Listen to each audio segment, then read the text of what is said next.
Welcome everyone. Good evening. We have two things. Here today is Dr. Joab Sinan. He is a infectious diseases clinician and HIV clinician.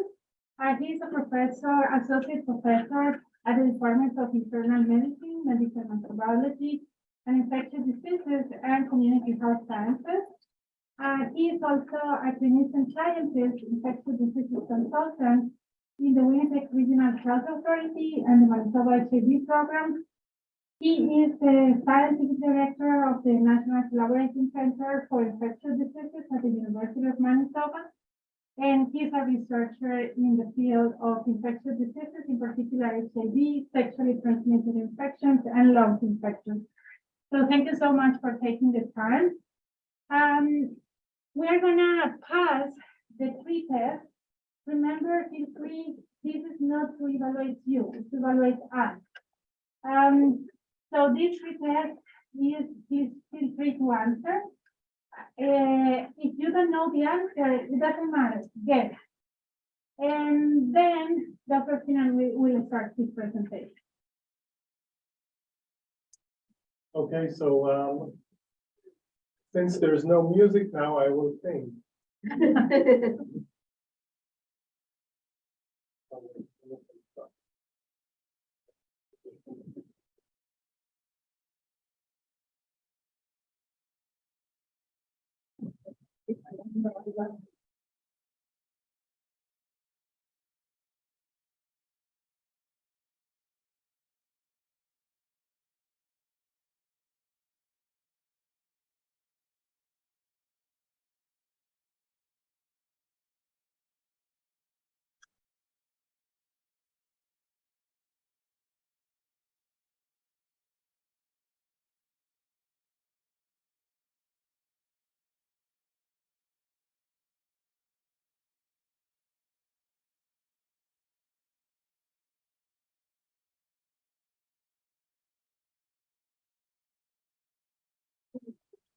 Yeah, I don't know.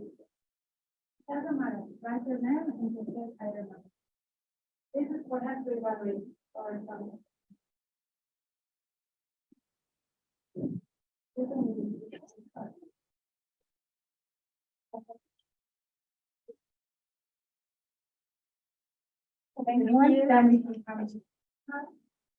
Thank you.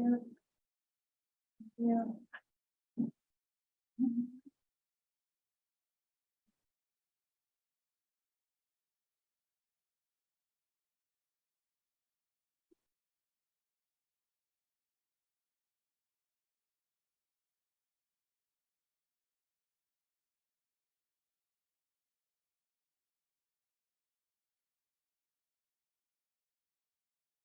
Thank you.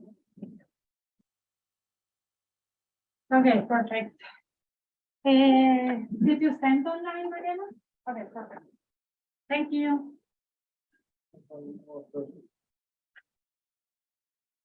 Thank you very much. Okay, so I'll get started, and I want this to be a conversation about sexually transmitted infections and blood-borne pathogens, and we'll talk a bit about some principles, about some specific organisms, but it's impossible to cover all the organisms and all the knowledge in one short conversation. So most important is anything I say, if I'm not clear, just stop me and ask, don't hesitate, because I want it to be interactive. And I made few slides to transmit some of the concepts, but I want it to be a conversation, so feel free to ask. If I don't know the answer, we'll find the answer for you, but we'll try to answer. Sorry, they cannot hear very well on live. So is that better? So I'll try to hold it close and let me know if there are any other issues. First of all, I would like to acknowledge that we are standing at the University of Manitoba, and we're situated on ancestral land of Anishinaabe, Dakota, and Denisovan, and Nehewak nations, and it is the heart of the homeland of the Métis nation. And we strive to honor the lands that are and the original caretakers in the work, and we acknowledge that we are on Treaty 1 land. We recognize that this and other treaty are part of implementation and part of a process of colonization that was intended to benefit some while harming others, and we're committed to working with our partners towards reconciliation. I don't have any conflict of interest. I'm not talking about any specific drugs or products that have financial interest for this conversation. So what are sexually transmitted and blood-borne infections? So as the name says, they can be transmitted by sexual contact, but not all of them are transmitted in the same way. They are classified depending on what is the pathogen, which group it is, and you had your previous lecture that explained a bit about viruses and bacteria. So the pathogens that cause sexually transmitted infections belong to different groups, and I'll go to those in a bit more detail. But what they share is that they can be transmitted through sexual contact. And again, within sexual contact, because they are different organisms, they are found in different parts of the sexual contact. Some of them are found in skin cells and can be transmitted just by touch of the genital areas. Others are present within cells that are secreted during intercourse, during sex, and those are therefore the transmission is completely different. So we talk about sexually transmitted or blood-borne pathogens. What is blood-borne? It's pathogens that can be transmitted by contact with blood, and that could be through exposure of blood to mucosal surfaces, either the mouth or the genital area or the rectal anal mucosa, or direct exposure of blood products into the blood through use of injections. So that is what are those titles of sexually transmitted blood-borne infections, with an acronym that we use or is used frequently in literature, STBBI, sexually transmitted blood-borne infections. The organisms that cause those infections can be divided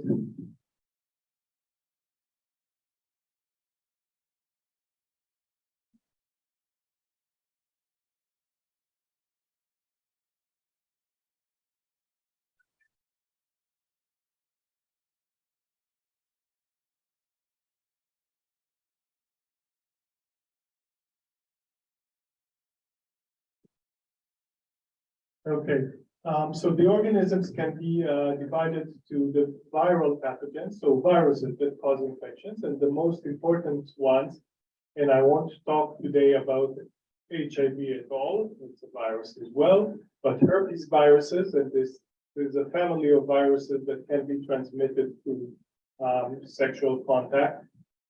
It includes herpes virus 1 and herpes virus 2, but it also includes other herpes viruses such as EBV and CMV, Epstein-Barr virus and cytomegalovirus that can also be transmitted through sexual contact. In addition, there are the viruses of hepatitis B and C that are transmitted through sexual contact or through exposure of blood to blood, and those are important pathogens. And hepatitis C now has treatment that can result in complete clearance of the hepatitis C. But for hepatitis B, we don't have a treatment that results in clearance. However, for hepatitis B, we have a vaccine that can prevent infection. So there are differences in how we treat and how we prevent those infections.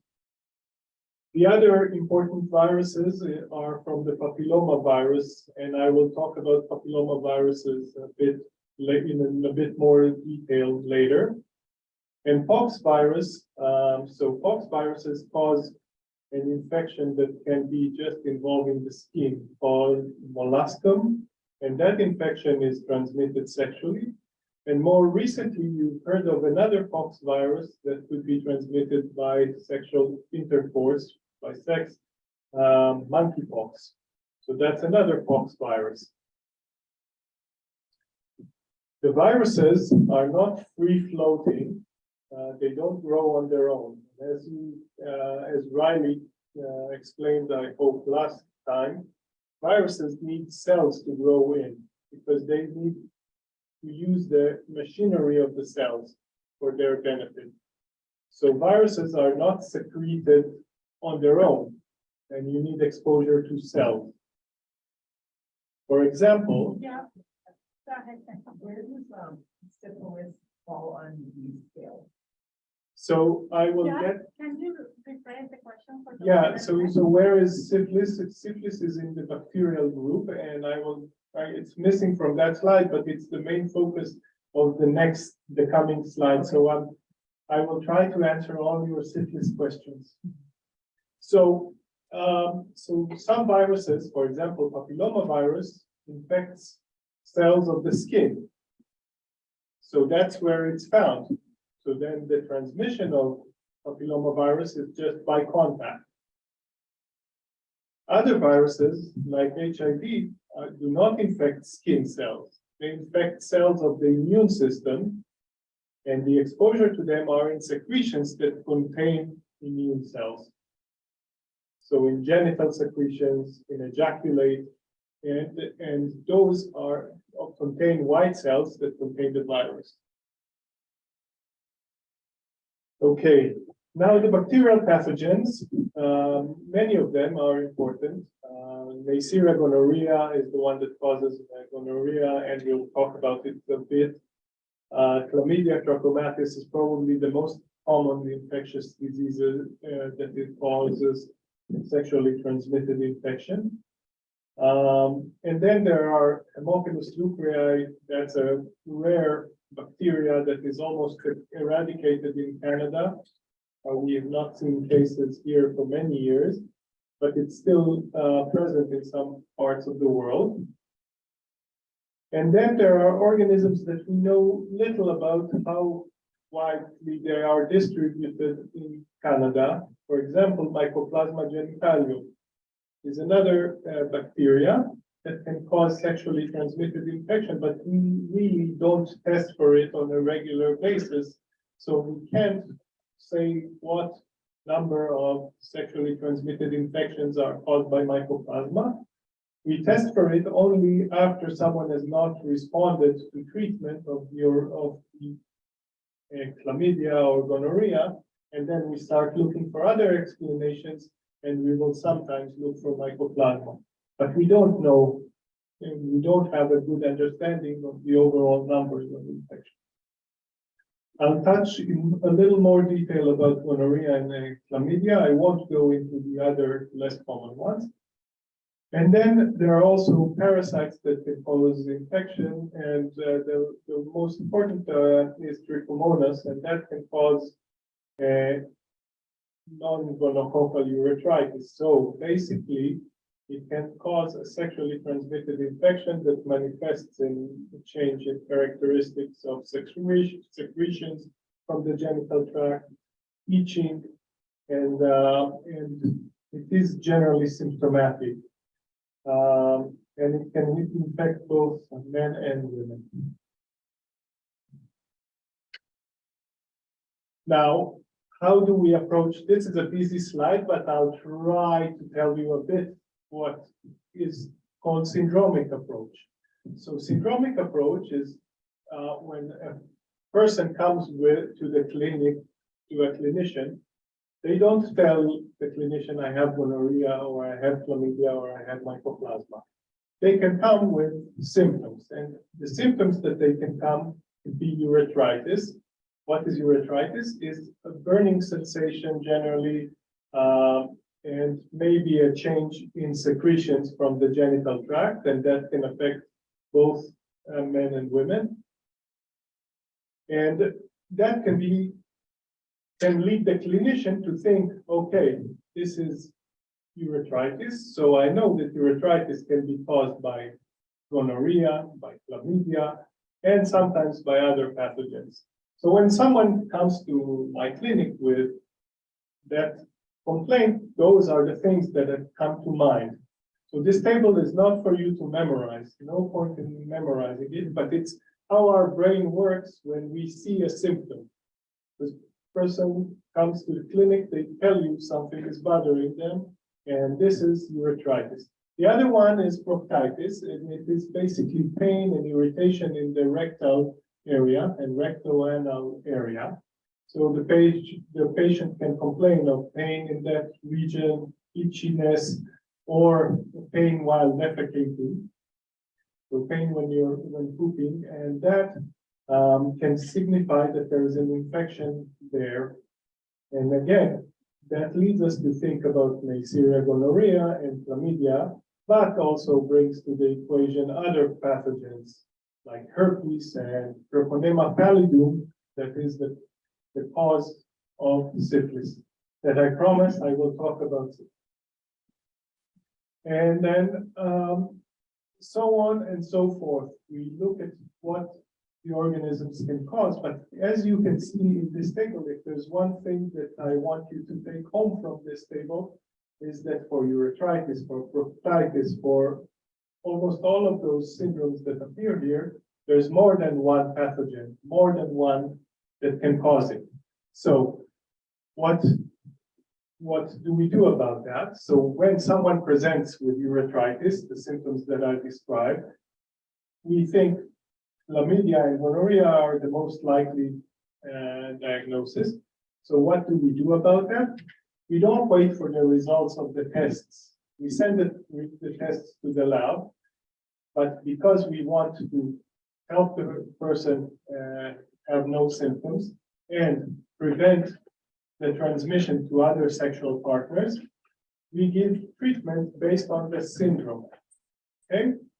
So if someone comes in with urethritis, I know it's going to be number one, gonorrhea, and number two, chlamydia. So I'm going to treat for those two pathogens. So I would give antibiotics that treat both infections while I wait for the results of the test to come back. Is that clear? Perfect. And then, yes? All sexually transmitted infections have symptoms? No. So that is an excellent point. So those are the symptomatic STDBIs, but as Dr. Rueda is pointing out, many infections are not symptomatic. So people can have some percentage of people who have chlamydia have no symptoms.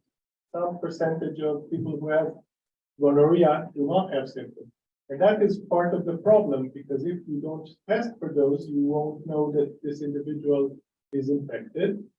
And then that's where there is ongoing transmission to sexual partners, because the person doesn't know that they have chlamydia and they keep transmitting it. It's very high. The rates of no symptoms are super high in chlamydia trachomatis. And generally, the rates of asymptomatic infection or infection that the individual is not aware of are higher in women compared to men for most sexually transmitted infections. So a person can have papillomavirus without having any visual lesions on the genital area, without knowing that they have it, and that is the case for most people who have HPV. Most of the adult population who has been sexually active has HPV, at least some type of HPV, or were exposed to that. And most of them, 70 to 80%, have no symptoms. With anybody that's testing positive for any of these, they're asymptomatic, with Winnipeg Regional Health Authority, do they automatically do like previous contact tracing if you test positive? Yes, for if someone tests positive for gonorrhea or chlamydia, despite having no symptoms, they are supposed to do contact tracing. Contact tracing is problematic because chlamydia and gonorrhea are so common, especially in our province, that contact tracing can go only a certain way. And not always possible, but yes, the idea is that even for asymptomatic chlamydia and gonorrhea, you do testing and tracing. Okay, syphilis as promised. So syphilis is one of my favorite pathogens. If you have to pick a favorite. So this is how it looks in a microscopy. It looks, it's described as corkscrew, and it's called a spirochete. Spirochete because of this structure, and it reminds of a corkscrew. And even here, you can see that those are not straight rods or organism, and it moves with the corkscrew motility. And so it kind of crawls a bit like a worm, and it's one of the most ancient organisms. It's found in ancient samples from mummies, etc. So we know that syphilis has been with humanity for many thousands of years. This organism is a bacteria. It doesn't change very much, and it doesn't mutate a lot. It's a very stable organism, and the organism that was present in some of the famous painters from the 17th century is not different from syphilis that we diagnose today.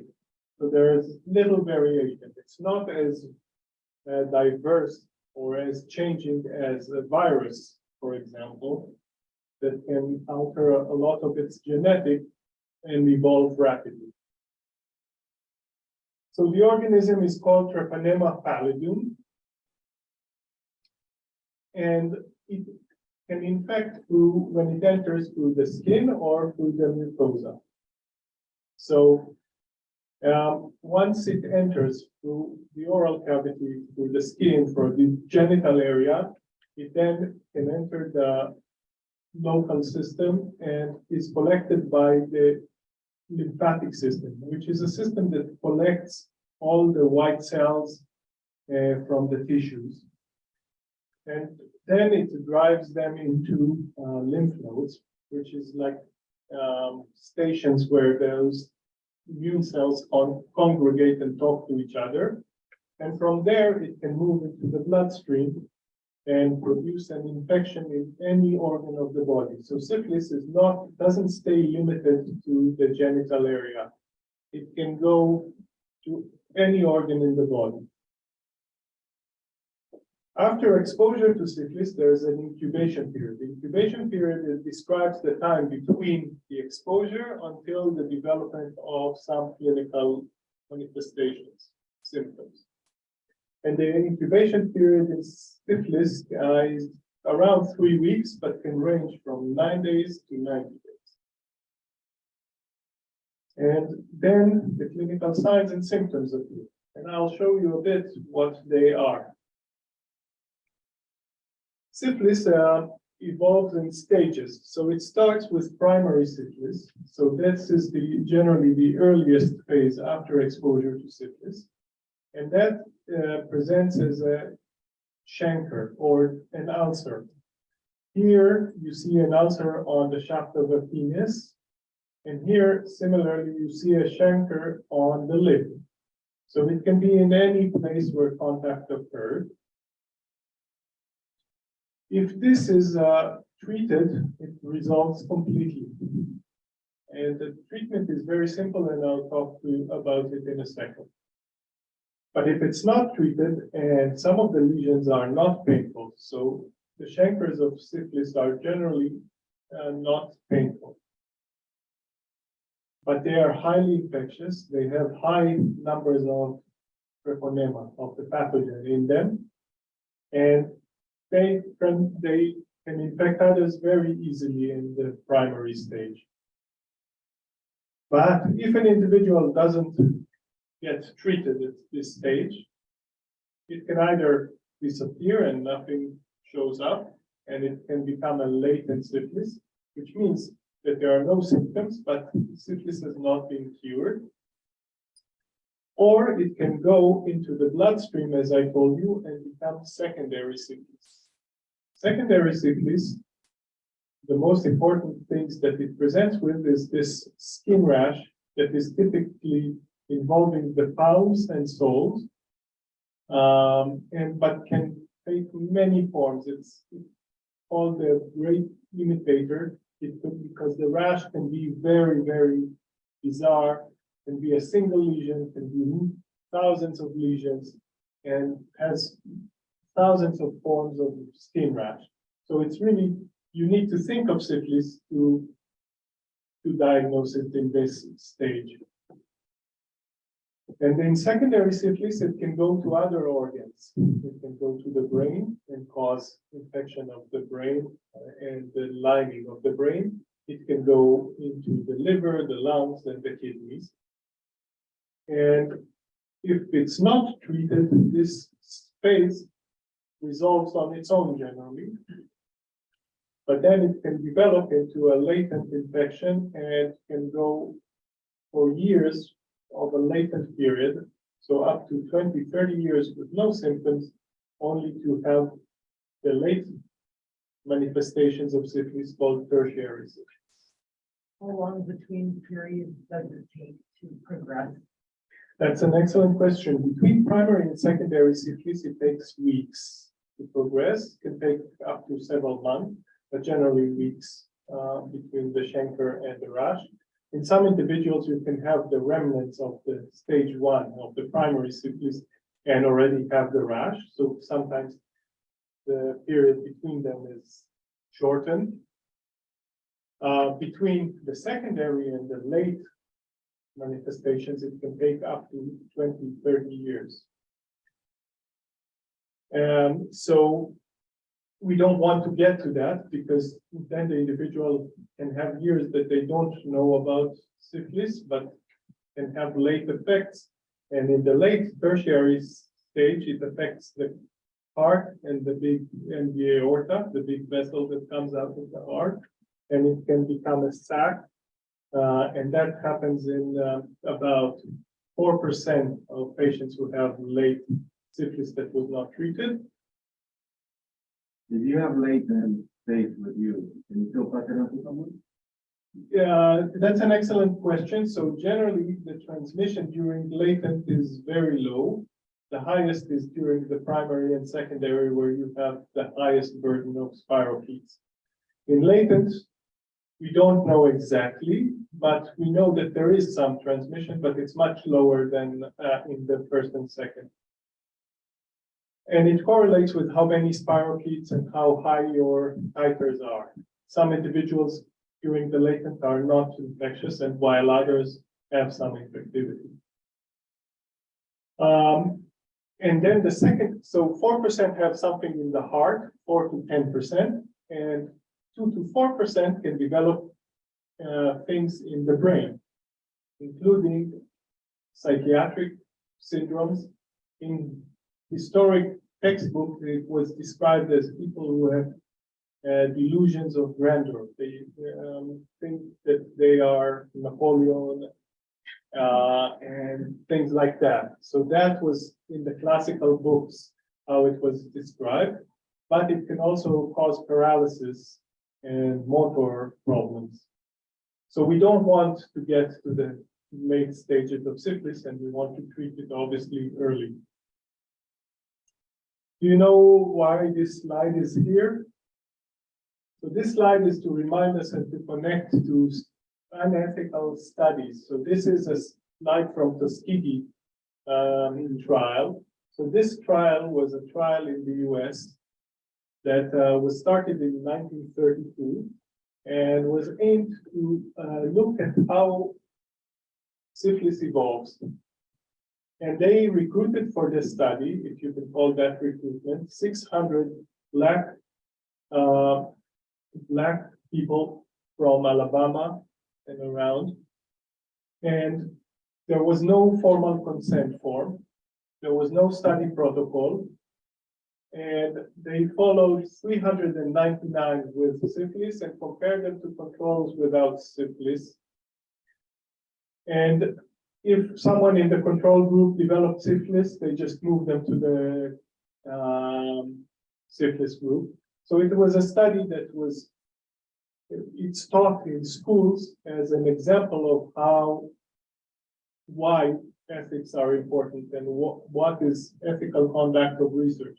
It was a bad research, which is unethical, and it was also didn't get consent from anyone. The statement is that it was voluntary participation, but not consent. And the the more I read about it, is the more outrageous this study is, because they selected a population and they explained that they are studying bad blood, which was a name that included syphilis, but anemia and other things. So it wasn't talking about syphilis specifically. And what is shocking about this study that in the 1940s, already in 1932, the natural history of syphilis was cleared from other studies. So this study had no reason to be conducted. There was a bigger study in Oslo that showed the data. And then in the late 30s and in the beginning of 1940s, penicillins became available, which is the treatment of syphilis. And the participants were not told that there is now treatment to stop this. And the study continued basically in different formats until it was stopped in the 70s. And only in 1996 or 7, the US government, Clinton administration, issued a public apology for the misconduct in this study. But it's a very powerful lesson on how not to do research and what is not right. Okay, so how do we diagnose syphilis? We diagnose syphilis when we see the typical chancre. That's easy. Generally, when we see it, we can diagnose clinically and we give treatment without waiting for any diagnostic tests. If we have a suspicious rash, we do the same. We treat, we don't wait. And what is the most important for diagnosis is serological testing, blood testing, and I will explain in a second. Listen, If you do treatment, could that treatment have any negative effect without the confirmation of the treatment is relatively straightforward. It's penicillin and it's one injection of penicillin. It causes local pain at the site of injection, but other than that, it's one of the safest therapies that we have.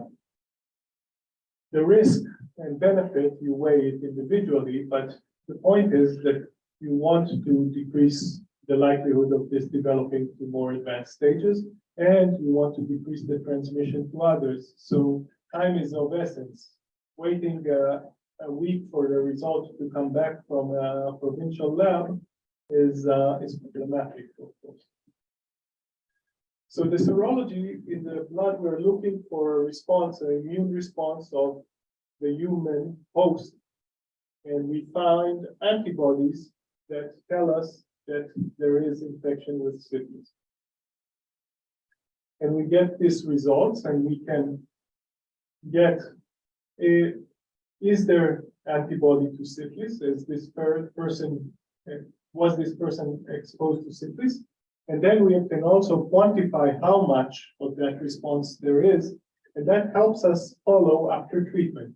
So let's say we find that an individual has high titers, and the titers are reported by numbers, 32, 128, and in doubling numbers. We follow the titers every 3 months until a year after treatment to ensure that the individual has decreased by at least 4-fold.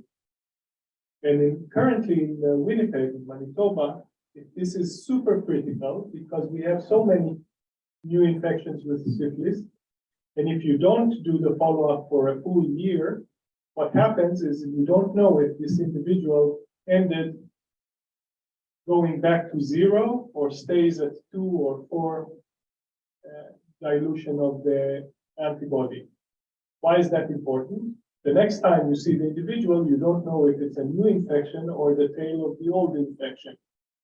So the problem is that we have very many new infections with syphilis, and a lot of the people don't come back to be tested every 3 months because of chaotic life and other things that in people's lives, and those make it complicated to decide if this is a new syphilis or it's just the previous syphilis that was not treated fully, and it makes our life, it gives us a lot of headaches. From Taylor says there is now rapid testing. Yes, so now that's excellent. So now there is rapid testing. It's still not approved in Canada, but it's being used in some studies. And this rapid test is basically looking for this antibody response in a kit that you put a drop and you wait for several minutes, and you can either measure it visually or with a small tool that looks at the kit and identifies the band that even the eyes cannot detect.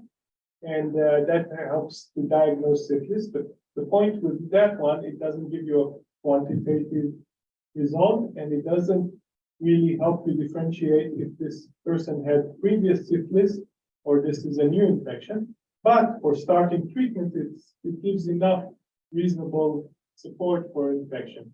So with starting treatment, does that mean that you're gonna have to be taking retreatment regardless? No, so if it is a primary syphilis, if you have a chancre or a rash and it's in the early stages of syphilis, 1 dose of penicillin and you're done. You're done the treatment, but you still need to do the follow-up to ensure that the treatment was complete. If you don't have any symptoms, so let's say someone is not symptomatic and you do the testing and you get a positive syphilis test result, it can be latent infection, right? No symptoms. So then it becomes critical to know if this latent infection is recent or old. If the individual never had a test before and doesn't tell you I had a lesion on my genital area a week ago or a rash a week ago, then you cannot, it's all speculation. You don't know when the infection occurred. So if you don't know when the infection occurred, or you know that the patient was negative, the person was negative a year ago and now is positive. So if more than a year between the last negative and now happened, or if we have no idea, there is never a prior test, then we assume that it's late infection. Why do we assume that? Because we don't want to take the chance that 1 dose will not be enough to prevent the terrible neurological things that I told you earlier. So then, if we don't know, or it's more than a year, we do 3 shots, 1 week apart. So we give the first dose when we meet the patient, and then a week later, and then the third one 2 weeks later. So it's basically you need 3 doses over 2 weeks of treatment. So that's the treatment for late infections, those that are more than 1 year. The treatment with penicillin is very simple. It hurts, and it's 1 dose in each butt cheek, and I hear it's not fun, but it is safe relatively. It's problematic if people have an allergy to penicillin. And it's safe during pregnancy, which is important because we can treat any part of the pregnancy with penicillin. There was a question? Is it only injectable penicillin? Yes, penicillin that we use is called bicillin, or it's a long-acting penicillin that basically uses over time And a dose of oral penicillin doesn't stay long enough to eradicate syphilis because of its nature. So we need those long-acting penicillin, and it's administered only by injection. How long does, each dose last? Oh, So you say that, you need a longer lasting, yeah, so with one dose, you get a few weeks of decay of the penicillin, so it's enough to eradicate the syphilis. If you have latent infection, you give 3 doses, so you ensure that the antibiotic is on board for more than a month to ensure that you clear all the symptoms.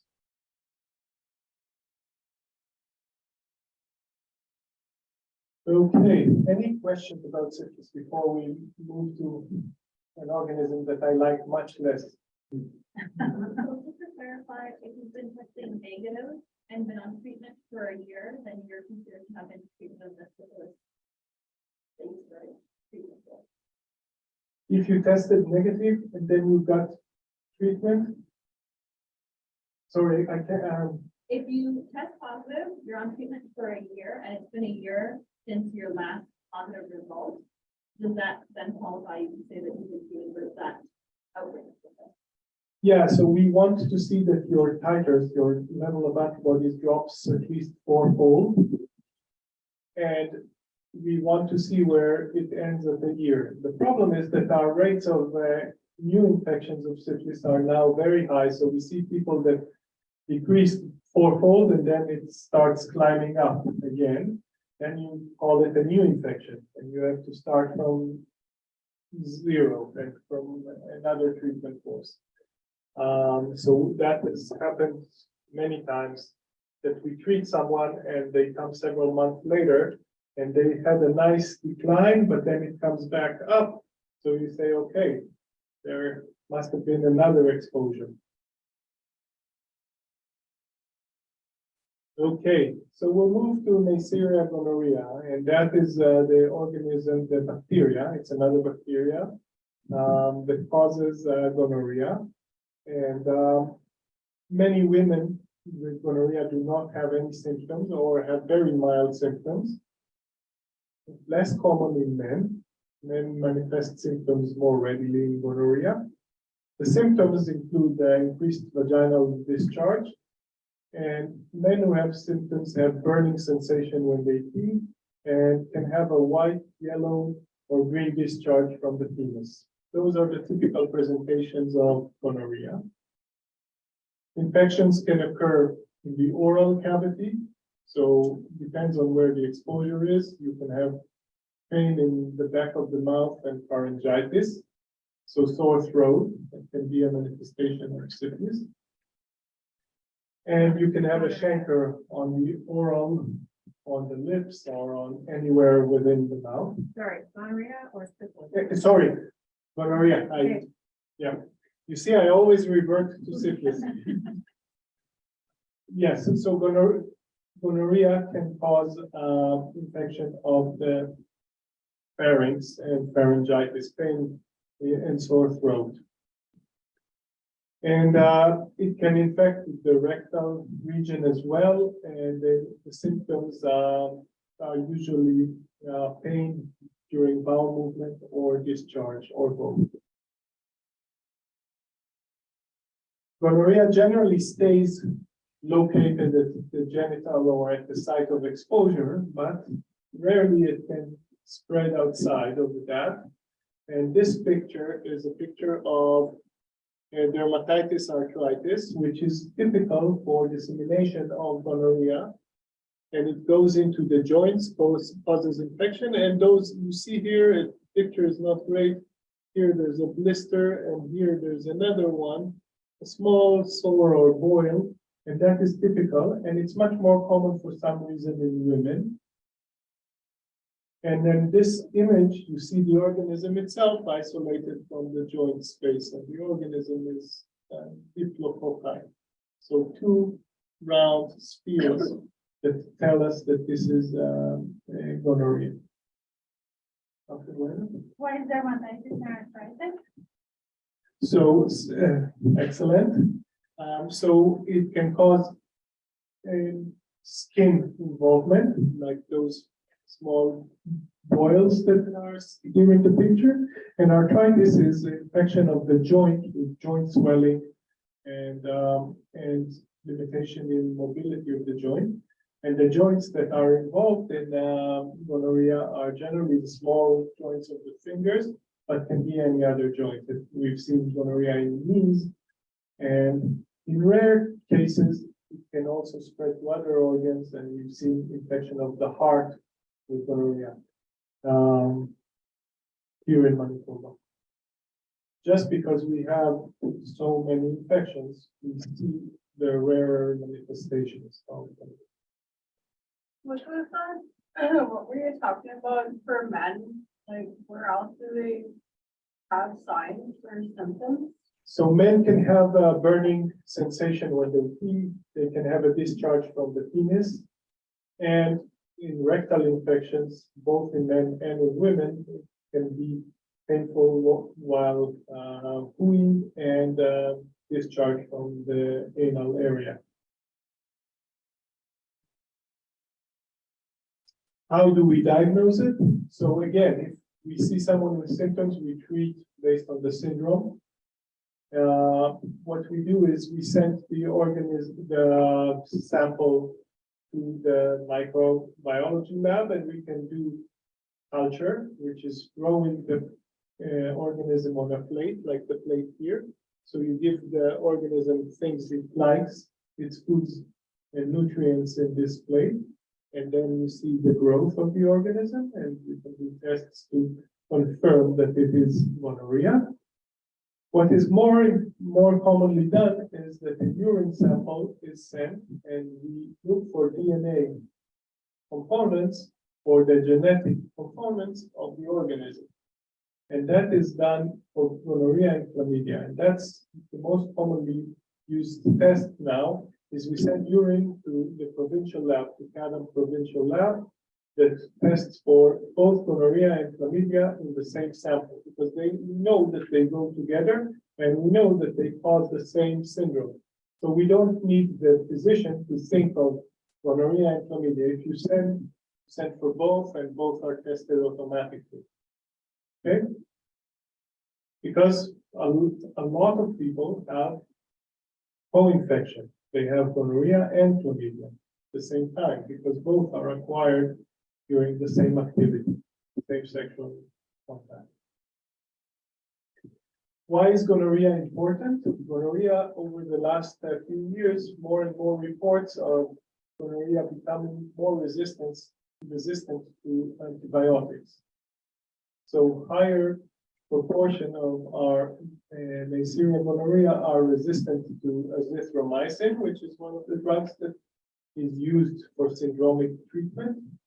And also reports from Southeast Asia started by showing that it can be resistant to antibiotics from the family of penicillins. So we have not seen that much in Manitoba so far of the second thing of the resistance to penicillins, but it's been already reported more common in men who have sex with men, and some reports in Quebec. But in Manitoba, our rates have been low so far. Why is it important? Why does it matter? It matters because it changes how we treat. And the basic idea that I keep repeating is that we treat the syndrome. So someone who presents with burning, urination, and we think it's urethritis that I described earlier, we say, okay, let's treat for gonorrhea and chlamydia, and then send the tests to confirm the diagnosis. If the treatment for gonorrhea is not as effective because of resistance, it becomes much more difficult to treat. So an example for that, the increasing resistance to penicillins resulted in change.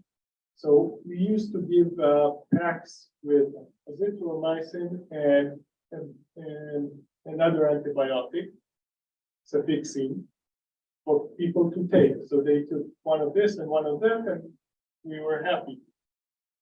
With the increasing resistance, Now, the recommendations shifted that you need to treat with injected antibiotic. So the complexity of giving an injection versus handing the individual a pill to take on their own, it requires changes in nursing, in who is available on the testing side. So it basically made the programs change. So it's not good to have antimicrobial resistance, but it has implications on how we deliver treatment. So that is an excellent question.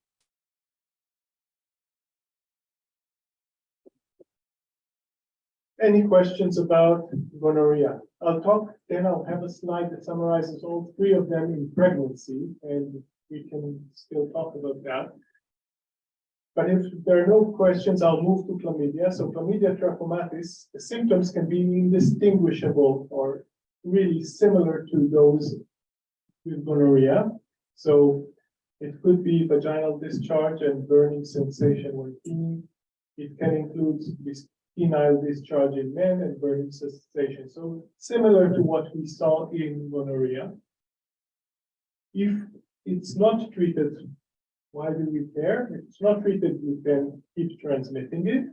But also, if it stays there over time, even if it's very minimally symptomatic. So there's some individuals have chlamydia and barely aware of it, but it can result in formation of tissue, of scar tissue in the reproductive tract, and that has been linked to us and result in ectopic pregnancy, and in advanced cases, even infertility, inability to have to become pregnant. And it can cause chronic abdominal pain and pelvic inflammatory disease. So an inflammation of the uterus and the ducts that transfer the eggs to the uterus, and that can cause the chronic pain syndrome that is debilitating, that can cause problems. So chlamydia is not the most symptomatic, and that's part of its successes as a pathogen, is that it doesn't kill the individual. It stays there, and in many, it has minimal symptoms. So you go on about your life and the risk of transmitting that and continuing to have infection. And we see in clinic a lot of individuals that have chlamydia, we treat it, and they come back with chlamydia because they have asymptomatic partners who keep reinfecting each other. So it stays, and that's the importance of what you asked before about contact tracing. Even if an individual is asymptomatic, you can't break the cycle unless you identify the sources. What happens if those infections occur during pregnancy? And this is really important because now in Manitoba, we're seeing many of the infections with chlamydia, gonorrhea, and syphilis occurring in pregnancy, in young women in the reproductive age. And chlamydia can be transmitted when the baby passes through the birth canal. And the same is true for gonorrhea. They're generally not transmitted during pregnancy, but they are transmitted during labor and delivery, when the baby passes through the birth canal. And the infection then frequently affects the eyes of the baby, causing ophthalmitis, infection of the eye, so secretion from the eye. And there's preventive treatment for that. It's relatively straightforward to treat. Syphilis is a completely different story, because I told you that syphilis doesn't always stay localized in the genital area, but can be found in the bloodstream and go to other organs. And it can go to the fetus through the placenta. And if it happens early in pregnancy, if a woman is infected early in pregnancy and has high levels of syphilis, of the treponema in the blood, it can affect the baby and can result in stillbirth So the baby dies inside the uterus, or the baby can be born with congenital malformations and congenital diseases. So problems with bones, with teeth, and with brain development that can be devastating. So really, when we talk about syphilis, it has an extra layer because the consequences to the newborn can be incredible and lifelong. So we definitely don't want to have congenital syphilis. And we didn't have a congenital syphilis in Canada for many years, but with the increase in the number of new infections, especially in young reproductive age women, we are seeing congenital syphilis now in Manitoba, Saskatchewan, and Alberta. And that should not be acceptable in a wealthy country like Canada. Should not be expected in any country, but definitely not. Any questions about the first three pathogens?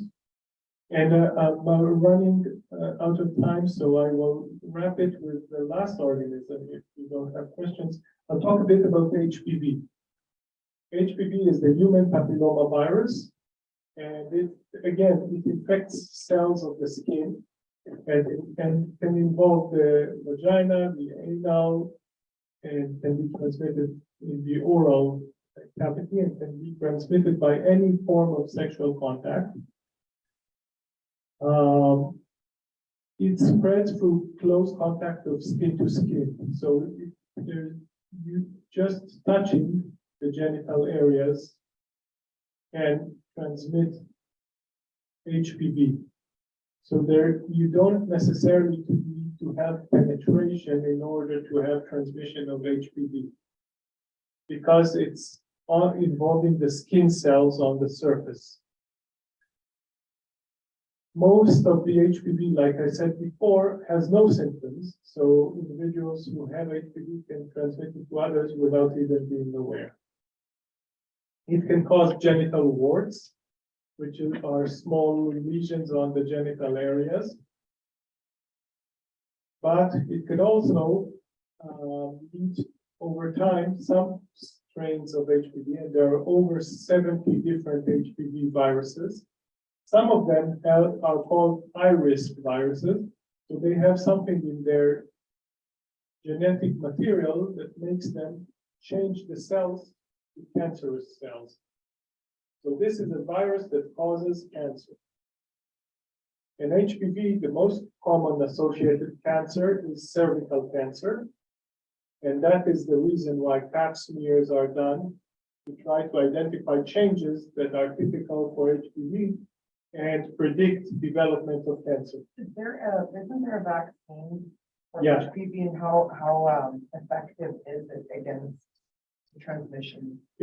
So the vaccine is super effective. It's one of the most incredible success stories in immunology, to develop a vaccine that actually works so well. I'll show you a bit about the vaccine. It doesn't cover all the 70, but the attempt in the vaccine is to cover the most highly pathogenic viruses, and it prevents, I'll show you the percentages in one of the next slides. But it can also cause cancers elsewhere. It can cause cancer of the vulva, of the external genitalia of women, of the vagina, of the penis. It is associated with anal cancer in both men and women. And it is also one of the more important causes of cancer of the oral cavity, the oropharynx. So head and neck cancers and cancers of the mouth and the back of the mouth are frequently associated with HPV. So it's really, really an important virus. And like I told you, there are many, many types, and several of them just cause the lesions on the genitals, the genital warts, like number 6 and 11. Yeah. They cause warts. But does HPV, and that's not the only thing that can cause cancer. Absolutely. There are many things that can cause cancer, but cervical cancer, for example, Mainly that one I made. Like, yeah, so 90% of it has HPV. Oral cancers, 50 to 70% have HPV. So there are other things. In oral cancers, it's not only HPV because smoking is a really critical component and other exposures. So it's not the only cause, but in cervical cancer, the association between HPV and the cancer is really very important. the reason why I'm asking is because I had cancer cells, and they had to burn them out. So I don't know if it was actually caused from HPV. I do not know specifically, but I know that That's what I'm wondering, because I was only 13 last time. so most are caused by HPV. Most are, but not 100%. And we all carry it. Many of us carry it, and some people carry it, and then their immune system, their body manages to kick it off. And then you can be reinfected with another type. And some people continue to carry it, if not treated, forever. So different types of HPV stay for longer, for shorter, and some individuals don't manage to kick them out of the system, and others do. So it's really changes from one person to the other. So some of them cause genital warts, and some of them are linked to cancer. The most common ones linked to cervical cancer are 16 and 18. And I marked those in red to answer the previous question because 16 and 18 are included in the first generation of the vaccine because with that, it was thought that it would prevent 70 to 80% of all cancers. Not perfect, but it's pretty damn good. And now we moved to a vaccine that covers 9 types, to add coverage of 31 and 33 that also cause another 10% or so of the cancers. So the idea behind this 9 type in the vaccine that is currently given in Canada is to prevent cervical cancer primarily. It covers the 2 types that cause genital warts, to so decrease that. We don't have a strong data on does it prevent oral cancer and does it prevent the anorectal cancers, but there are some studies that show that there is a benefit. So the current coverage of the 9 serotypes they account for 90% of all cervical cancers. They account for almost all of the anal cancers and genital warts.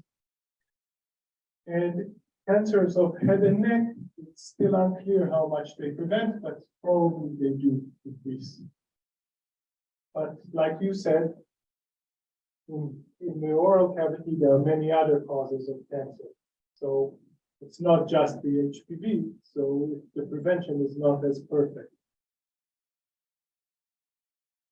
With that, I think I will try to wrap it up, and I'll summarize that many of the sexually transmitted infections that I talked about today can be asymptomatic, especially HPV that is almost always asymptomatic, but only a small proportion have symptoms.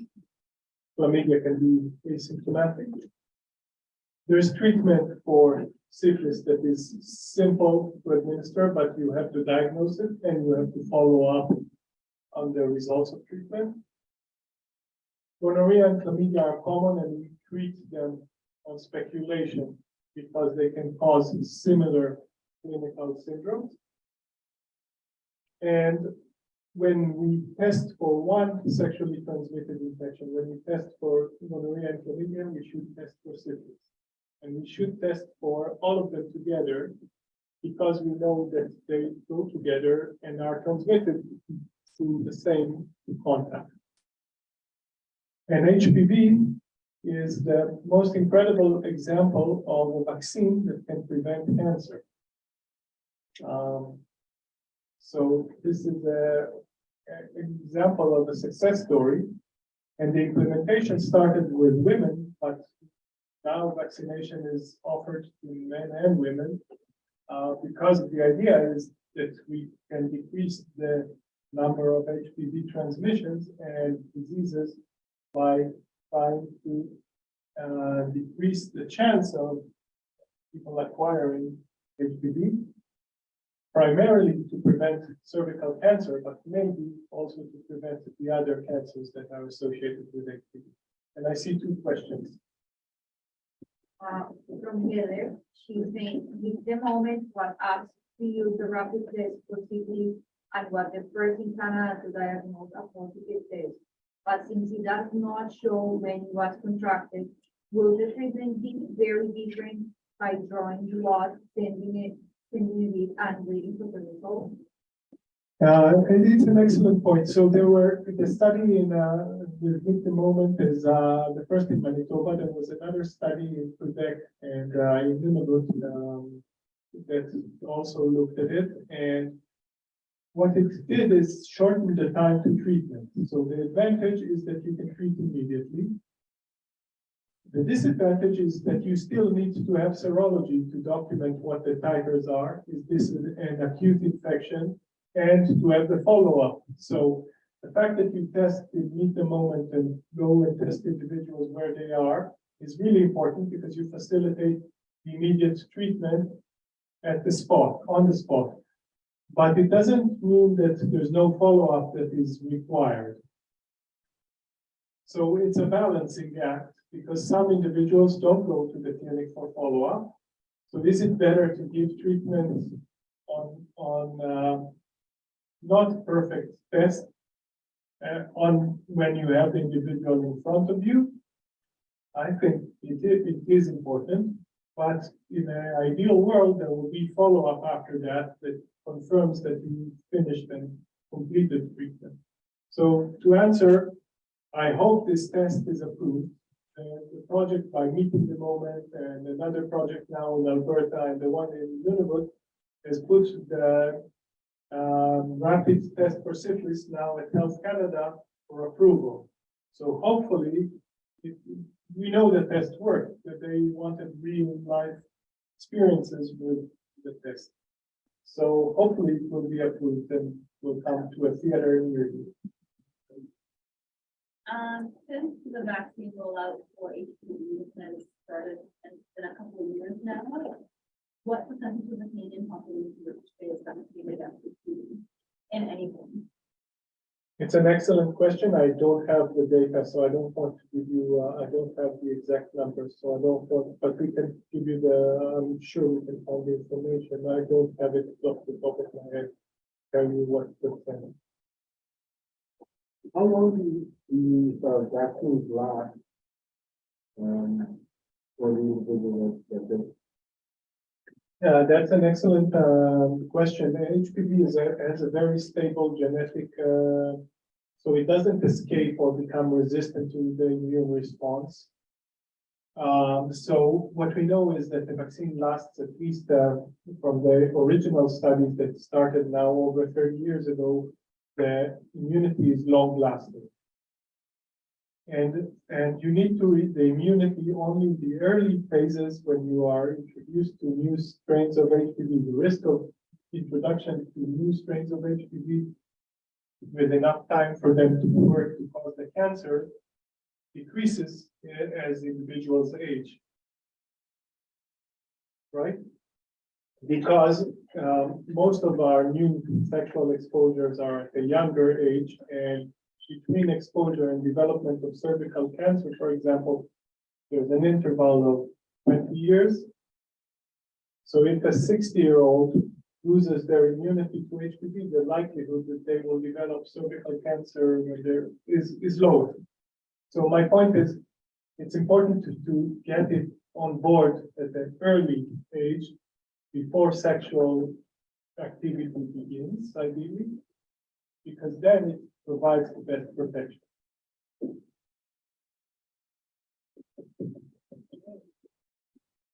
So could this vaccine be administered even though there wasn't any symptoms?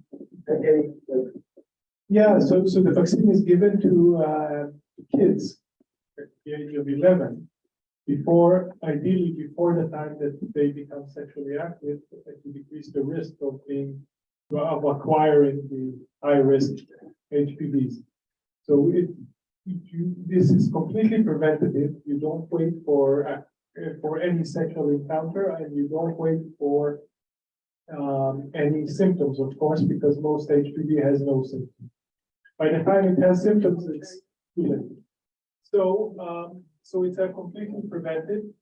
Now, the question is, after someone has already begun sexual activity, is it too late? That's a tougher question. We still give it in our clinic at a later age, just because you can prevent acquisition of some high-risk strains that were not acquired. And there are also new studies that show that even if you have HPV and started having changes that go towards cancer, you can reverse them in some people, not in all. Thank you.